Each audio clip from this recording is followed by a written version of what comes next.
Hello, Western Civ 1 students. So, we're going to talk about the Carolingian world. Now, you might remember I used that word Carolingian. This refers to the dynasty of Frankish rulers. Remember those Franks, the people who conquered what was Roman Gaul and became France from Franks? The Carolingians were the Frankish dynasty descended from Charles Martel. And you'll remember Charles Martel.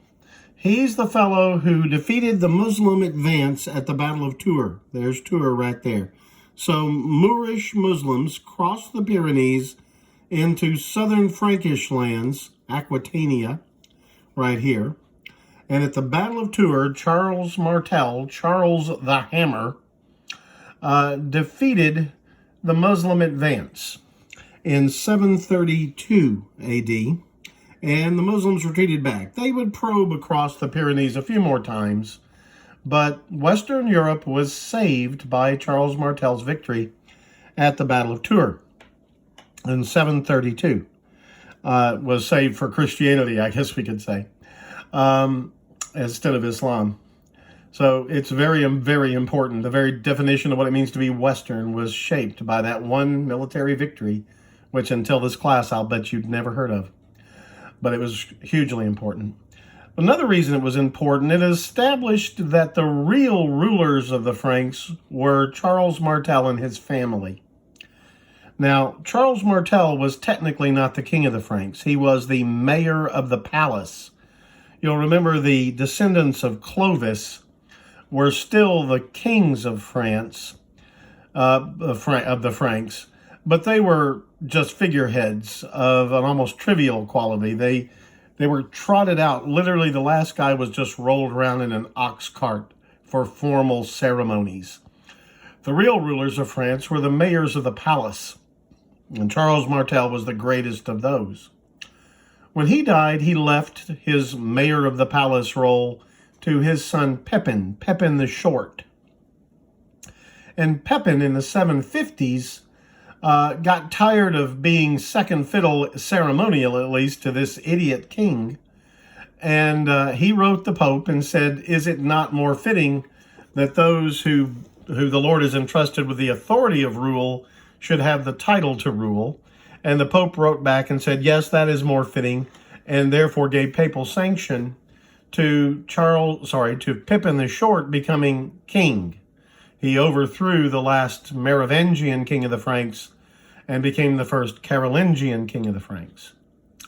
And Pepin had a successful reign. He somewhat expanded the territory of the Frankish kingdom. And when he died, he left the area in light gray on this map right here to his sons. And shortly, within just a few years after his death, only one son was left alive. And that man was Charles, the man who comes down to history as Charlemagne. Charles the Great, or in French, Charlemagne. Charles the Great. So that Charlemagne is how he's mostly known. Carolus Magnus, or Karl in German. But Charlemagne would be the sole ruler of the Frankish lands by the 780s. And he was a remarkable figure. He was a natural general of the greatest type. He was almost 100% victorious in all the battles he fought. And he fought many, many battles, expanding control by the Franks over much of Western Europe. As a general, he led 32 years worth of campaigns against the Saxons here in northern Germany and against the Slavs over here in what's now Poland and the Czech Republic and the like. He also led campaigns in southern Germany, Bavaria, against the pagan tribes there, down into northern Italy. So all of this land in the dark gray here, he conquered. The papal states papal means pertaining to the papacy, to the popes in Rome. Remember that in this period, and for many years, the popes were earthly kings as well as religious leaders. They were the absolute kings over this portion of Italy. That territory was ruled by the popes as kings for many, many centuries. But the Pope Leo decided that it would be best and he would be most secure with Charlemagne as a protector. And he would give suzerainty over the papal states to Charlemagne as emperor. I'll get to that in just a minute. But over here you see Spain. That's Spain, right? They've left Great Britain and Ireland off this map. I guess they wanted to put that key there and they just got them out of the way. But here is Spain and Portugal, right? You'll remember that the Muslims controlled almost all of Spain in the early 800s. These were the Moors, the Muslims, who controlled Spain. But you see that hash-marked region there? That is the region of the Basque people. The Basque people. They're not Spanish per se, though much of their territory is in modern-day Spain. They speak a different language than Spanish, the Basque language, as their mother tongue. But the Basques were Christians, and the Basques successfully fought back against Muslim domination. For centuries, the Basques held out against the Muslim conquest of Spain, and Charlemagne would come to their aid. This area here, see where it says Spanish March, M-A-R-C-H, March. And over here you see Mark, Ostmark, M-A-R-K. That means East March. This word march or mark means defensive boundary area. When you see something that is so-and-so mark, it means, or march, it means the area where the armies march to protect a kingdom. It's the boundary area that is kept garrisoned with troops to protect it, to protect the lands behind the march. And the Pyrenees area here was an area where Charlemagne kept a lot of soldiers to keep the Muslims out of France, out of the Frankish lands. The Ostmark was where a lot of troops were kept to keep the Slavs out of the southern Carolingian Empire. And here's the Danish March, okay, to keep who's up here with the Danes, remember them? That's the Vikings. This is exactly the period when the Vikings were most aggressive in attacking Northern Europe and Britain over here in the blank space.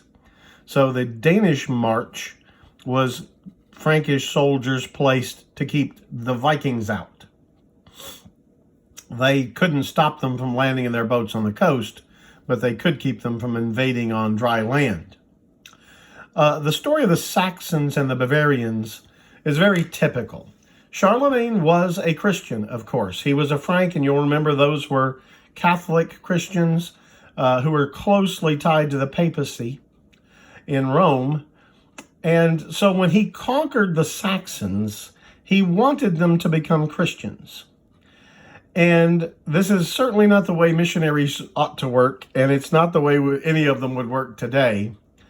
But back then, Charlemagne essentially gave the Saxons a choice. Become Christians or I will kill you.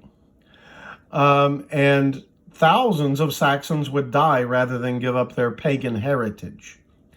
Others, though, did convert, get baptized. Now, obviously, they're not very sincere in their beliefs about Jesus if they're forced at sword point to accept baptism.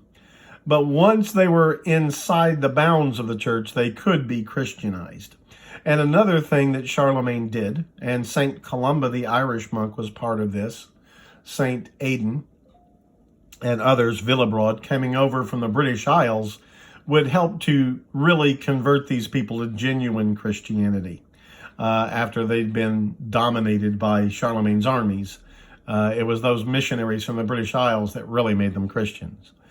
But the Carolingian Empire became a true empire on Christmas Day 800. I think I've already mentioned this before, but it's certainly worth talking about again to remind you. On that day, Charlemagne was visiting Rome. He was visiting the holy sites you can see there, praying in the churches, visiting the relics of great saints, that kind of thing you do when you're a pilgrim going to the holy city of Rome. And while he was there, this is the official story that Charlemagne put out. While he was there praying in St. Peter's Basilica, the Pope on Christmas Day snuck up behind him, clapped a crown on his head, and said, "I declare you Emperor of the Romans." So according to Charlemagne, he became the Emperor of the Romans not because of his own idea, but because the Pope did it without him even knowing he was going to do it. Now, modern historians don't really believe that story. They think that Charlemagne probably was behind this thing, worked it out as a deal with the Pope. Because Charlemagne wanted to combine the German heritage of the Franks and the Roman heritage of the Roman Empire in his own person. He had a dream of restoring the unity of Christian Europe. And frankly, when you look at the areas he conquered, he started off in control of most of the heartland of Western Europe, and he conquers or is given control over all of this. He fought wars against Benevento down here. He kept the Muslims out and tried on several occasions to push them back deeper into Spain and failed. But with his military successes, he had given unity to a good portion of Western Europe under one ruler again.